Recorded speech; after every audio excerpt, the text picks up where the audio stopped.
عليكم ورحمة الله وبركاته نحمد ونصلي على رسول الكريم أعوذ بالله من الشيطان الرجيم بسم الله الرحمن الرحيم باب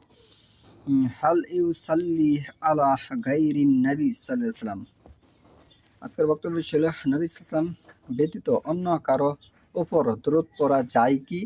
না সে সম্পর্কে নবী সাল্লাল্লাহু আলাইহি ওয়াসাল্লাম ব্যতীত অন্য কারো উপর দরুদ পড়া যায় কিনা সে সম্পর্কে আমি যে হাদিসটি তেলাওয়াত করেছি সহিহ বুখারী প্রথম খণ্ড পর্ব 400 অধ্যায় 33 وقول الله تعالى وصلي عليهم إن صلواتك سكن لهم আল্লাহ তাআলার বাণী আপনি তাদের জন্য দোয়া করুন নিশ্চয় আপনার দোয়া তাদের জন্য শান্তিদায়ক সূরা আত-তাওবা 9 নম্বর সূরা 103 নম্বর আয়াত সহিহ বুখারী পঞ্চম খণ্ড হাদিস নম্বর হচ্ছে 6359 عن أبي أوفى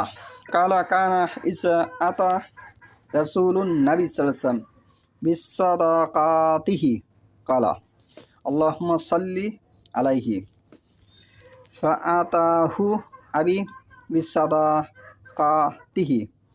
فقال اللهم صل على علي أبي أوفى সুলাইমান ইবনু হারফ রাহমাতুল্লাহ থেকে আবু আউফা রাদিয়াল্লাহু আনহা বর্ণনা করেন যখন কেউ নবী সাল্লাল্লাহু আলাইহি নিকট তার সদকা নিয়ে আসতেন তখন তিনি দোয়া করতেন হে আল্লাহ আপনি তার উপর রহমত নাজিল করুন আমার পিতা একদিন সদকা নিয়ে তার কাছে এলে তিনি দোয়া করলেন হে আল্লাহ আপনি আবু আউফার পরিবারের উপর রহমত বর্ষণ করুন তাহলে এই হাদিস থেকে স্পষ্ট হয়ে যায় যে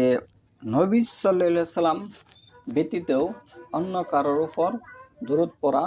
যাবে অন্য কারোর উপর দরুদ পড়া যাবে এটি একটি সংক্ষিপ্ত দরুদের একটি অংশ আল্লাহুম্মা সাল্লি আলাইহি হে আল্লাহ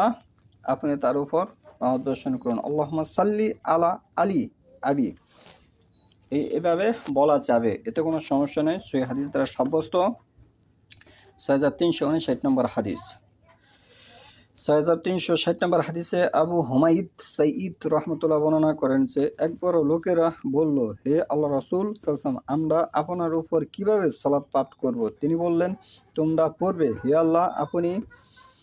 মুহাম্মাদের ও তার স্ত্রী এবং তার সন্তান সন্ততিদের উপর রহমত অবতীর্ণ করুন যেমন করে আপনি ইব্রাহিম সাল্লাল্লাহু আলাইহি ওয়াসাল্লামের পরিবারবর্গের উপর রহমত অবতীর্ণ করেছেন আর আপনি মুহাম্মদ সাল্লাল্লাহু আলাইহি ওয়াসাল্লাম তার স্ত্রী এবং তার সন্তানদের উপর বরকত অবতীর্ণ করুন যেমনভাবে আপনি ইব্রাহিম সাল্লাল্লাহু আলাইহি ওয়াসাল্লাম পরিবারের উপর বরকত অবতীর্ণ করেছেন আপনি অতি প্রশংসিত ও এবং মর্যাদাশীল তাহলে এখানে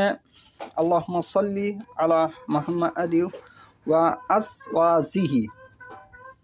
ওয়া যুররিয়াতিহি কামা সাল্লাইতা আলা আলি ইব্রাহিমা ওয়া বারিক আলা মুহাম্মাদি ওয়া আজওয়াজিহি ওয়া যুররিয়াতিহি কামা বারাকাতা আলা আলি ইব্রাহিমা ইন্নাকা